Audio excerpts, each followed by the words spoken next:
అందరికీ నమస్కారం అండి. ఈరోజు మనం నిరుపమ రావినూతల గారు రచించిన ఉద్యోగం అనే ఓ చక్కటి కథను విందాం. ఇక కథలోకి వెళ్దాం. ప్రభాత వేళ తూర్పు తెలతెలవారుతుండగా అలవాటు ప్రకారం 5:30కి మెలకు వచ్చింది నాకు. వేసవి సెలవులు కావటంతో స్కూల్ టీచర్గా పనిచేసే నాకు బడికెళ్లే నా పిల్లలకి సెలవులే. బడి ఉన్న రోజుల్లో పిల్లల్ని లేపి తయారు చేసి వాళ్ళకి టిఫిన్లు గట్రా పెట్టి లంచ్ బాక్సులు కట్టి నేను బడికి తయారవ్వాలంటే పొద్దున్నే లేవాల్సిందే. దాంతో రోజు టెన్షన్గా లేవటం అలవాటు కాబట్టి సెలవులైనా మెలకు వచ్చేసింది.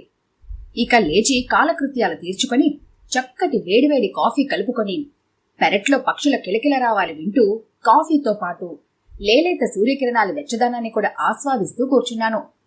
ఇంకా భానుడి ప్రతాపం పతాక స్థాయికి చేరలేదు కాబట్టి వాతావరణం ఆహ్లాదంగా ఉంది. మా వారు పేరుకి వర్క్ ఫ్రం హోం కానీ అందరు సాఫ్ట్వేర్ ఉద్యోగుల్లాగే ఎడతెరిపిలేని మీటింగులు, అర్ధరాత్రి దాకా పని ఒత్తిడి.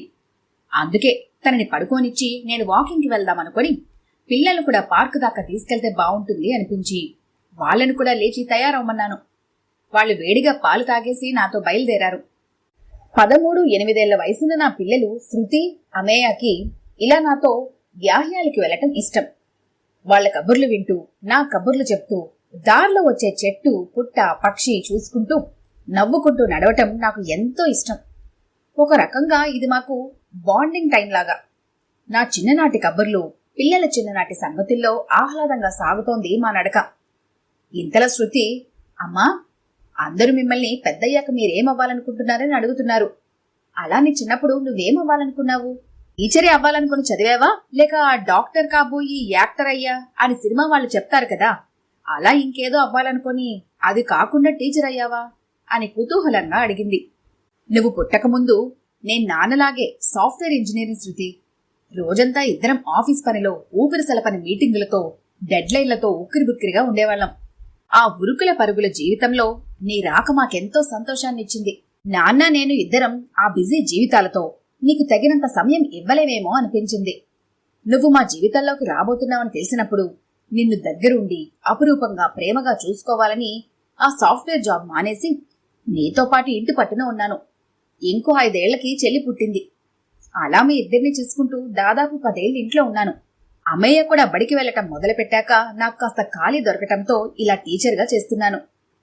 అయితే నువ్వు నా గురించే నువ్వు సాఫ్ట్వేర్ జాబ్ మానేసావా అమ్మా? చిన్నప్పటి నుండి ఎంతో కష్టపడి చదువుకొని అంత మంచి జాబ్ తెచ్చుకుని ఉంటావు. నేను పుట్టేసరికి అదంతా వదిలేసుకున్నావా? అప్పట్లో నేను నీకు పుట్టకపోయింటే నువ్వింకా జాబ్ చేస్తూ మంచి పొజిషన్లో ఉండేదానివేమో కదా. నావలే నువ్వలా అయిపోయావు కదూ? దాదాపు కళ్ళనీళ్లతో అడిగింది శృతి. ఊహించని ఆ ప్రశ్న తన కళ్ళనీళ్లు నన్ను కలవరపెట్టాయి. అయినా సంభాళించుకొని, చచా, అలా కాదు తల్లి. నేను ఆ ఉద్యోగం మానేయటానికి నా కారణాలు నాకున్నాయి. నీ వల్ల నేను కెరీర్ కోల్పోయానని ఎప్పుడూ అనుకోలేదు. నా పూర్తి ఇష్టంతో మిమ్మల్ని బాగా చూసుకోవాలన్న కోరికతో ఆ ఉద్యోగం ఉంటే 2 పడవల ప్రయాణం కష్టమన్న భావనతో వద్దనుకున్నాను, అంతే అన్నాను. అమ్మా, నా ఫ్రెండ్స్ అమ్మలందరూ సాఫ్ట్వేర్ ఇంజనీర్లే.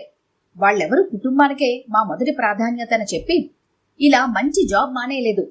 నా ఫ్రెండ్స్కి వాళ్ళ అమ్మలకు కావాల్సినంత పాకెట్ మనీ ఇస్తారు.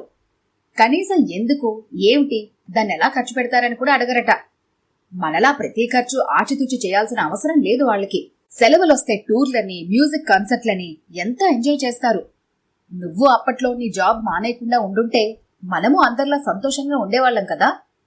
నా గురించి నువ్విలా చేయటం నాకు చాలా గిల్టీగా ఉంది. నువ్వలా చేయకుండా ఉండాల్సిందమ్మా, బాధగా అంది శృతి.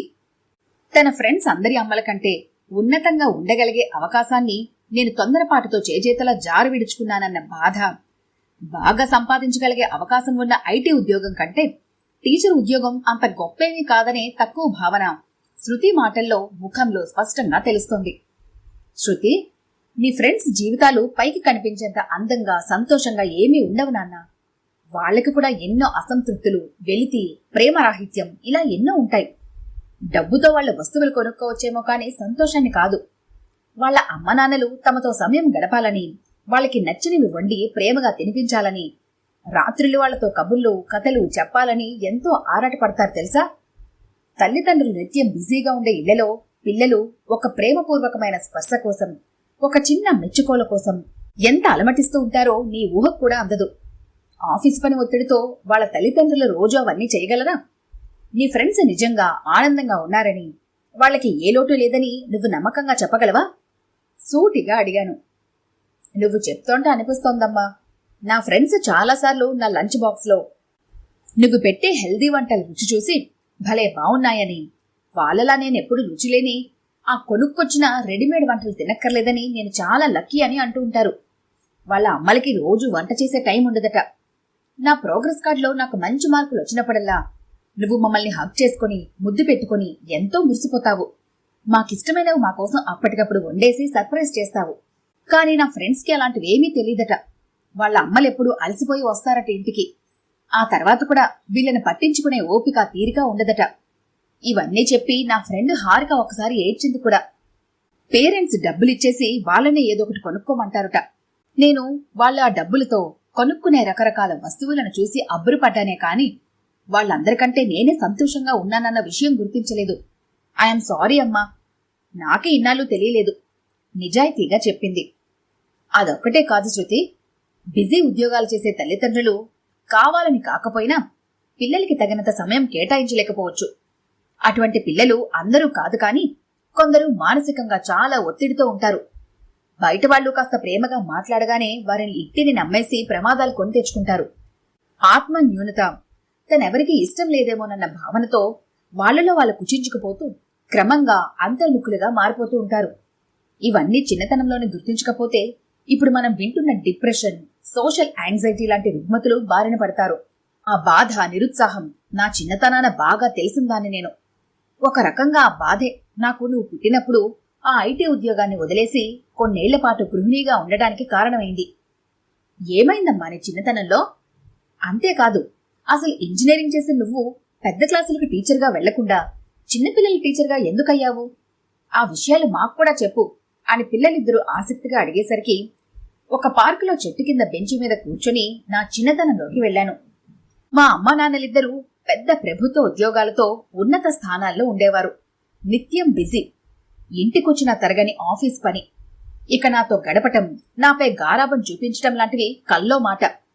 నా ఫ్రెండ్స్ తల్లిదండ్రులు వాళ్ళ పిల్లలపైన చూపించే గారాబం, ఆప్యాయత నాకు కావాలనిపించేది. కాని కుదరదు.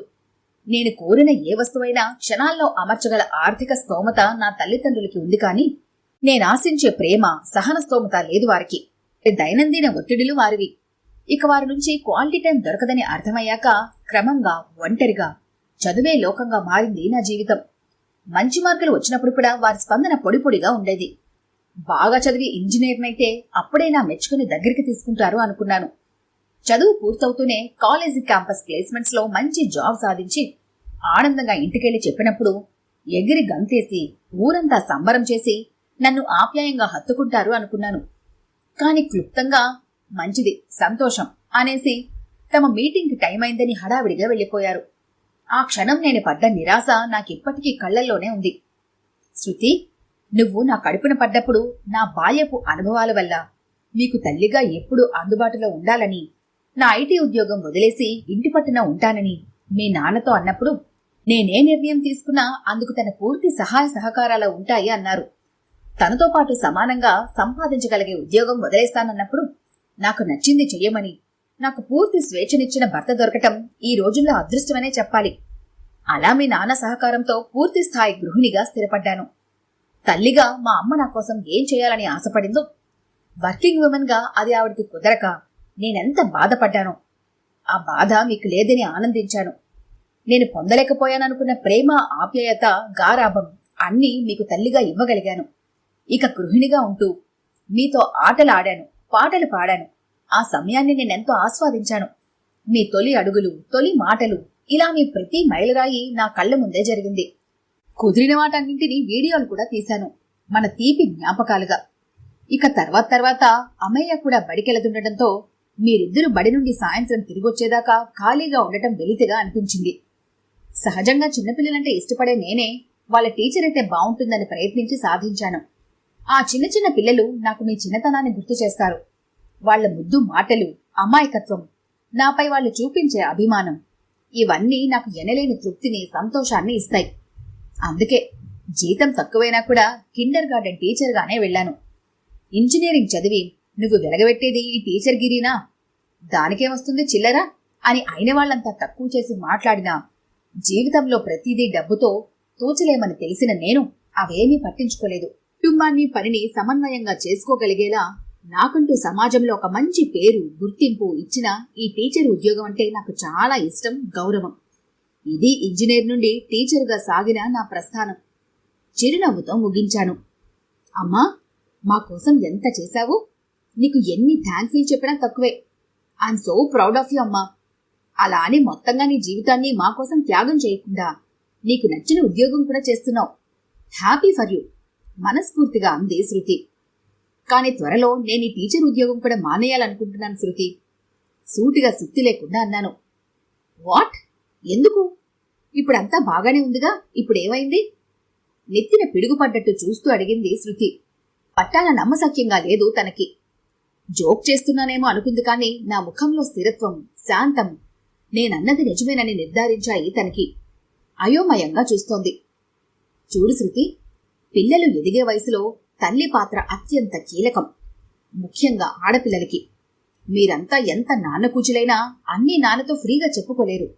ఎన్నో అనుమానాలు, భయాలు, అభద్రతలు ఉంటాయి. ఆ సమయంలో తల్లి అందుబాటులో లేకపోతే ఎంతో ఒంటరిగా, ఆందోళనగా ఉంటుంది. ఒక ఆడపిల్లగా అవన్నీ అనుభవించి దాటి వచ్చిందాన్ని నేను. అందుకే ఆ పరిస్థితి మీకు రాకూడదని జాగ్రత్త పడుతున్నాను. అంతేకాకుండా త్వరలో నువ్వు హైస్కూల్కి వెళ్ళబోతున్నావు. ఇప్పటిదాకా చదువు ఒక ఎత్తు, హైస్కూల్ చదువు మరో ఎత్తు. ఇప్పటిదాకా ఆడుతూ పాడుతూ చదివినా ఇక నుంచి మరింత బాధ్యతగా చదవాలి. చాలా ప్రాజెక్ట్స్, అసైన్మెంట్స్ ఉంటాయి. అవసరమైతే కోచింగ్ క్లాసులకు వెళ్ళాలి. కాంపిటేటివ్ ఎగ్జామ్స్కి ప్రిపేర్ అవ్వాలి. తల్లిదండ్రుల సహాయం లేకుండా ఈ దశ పిల్లల్ని ఉక్కిరి బిక్కిరి చేస్తుంది. దానికి తోడు కొత్త స్నేహాలు, అలవాట్లు ఆకర్షిస్తాయి. ఏమరపాటుగా ఉంటే తెలియకుండానే పక్కదారి పట్టే అవకాశాలు ఎక్కువ. అందుకే ఎక్కువ మంది పిల్లలు హైస్కూల్ డ్రాపౌట్లుగా మిగిలిపోతూ ఉంటారు. లేదా తక్కువ మార్కులతో మంచి కాలేజీలో సీటు తెచ్చుకోలేకపోతారు. కళ్ళు తెరిచే లోపు జరగాల్సిన నష్టం జరిగిపోతుంది. నీకు గాని అలాంటి పరిస్థితి వస్తే తల్లిగా నేను ఫెయిల్ అయినట్టే.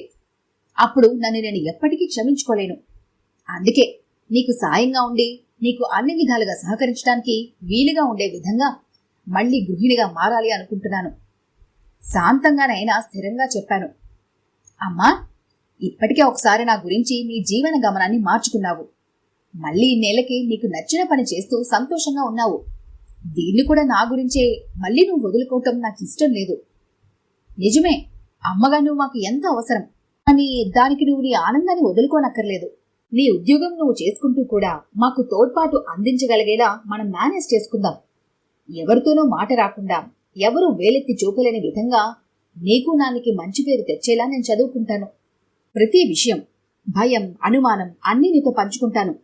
అసలు ఇవాల్టి నుండి నా ఫోన్లో ఇన్స్టాగ్రామ్, ఫేస్బుక్ లాంటి అన్ని సోషల్ మీడియా అకౌంట్లు డిలీట్ చేసేస్తాను.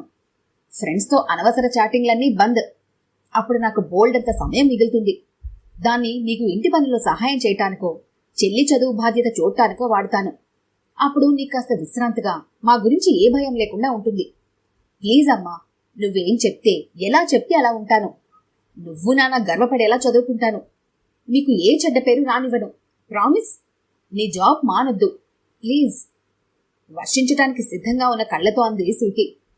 ఇంత నిజాయితీగా తను అభయం ఇచ్చాక తనపై నమ్మకముంచి తను చెప్పిన దానికి సరేనన్నాను. నవ్వుతూ ఆనందంగా నన్ను గట్టిగా హత్తుకుంది. శృతి తన ఫోన్లో ఈ మధ్య గంటలు గంటలు ఇన్స్టాగ్రామ్, చాటింగు అని గడుపుతూ చదువుని నిర్లక్ష్యం చేస్తున్న సంగతి నేను గమనించానన్న విషయం ఇక అప్రస్తుతం. తనలో వచ్చిన మార్పు చూసి నేను అక్కలా బాగా చదువుతా అని ముద్దుగా పలికిన అమేయ మాటలకు హాయిగా నవ్వేశాం. ఈ కథ కనుక మీకు నచ్చినట్లయితే లైక్ చేయండి, షేర్ చేయండి. మరిన్ని ఇంట్రెస్టింగ్ కథల కోసం మా ఛానల్ని తప్పకుండా సబ్స్క్రైబ్ చేసుకోండి.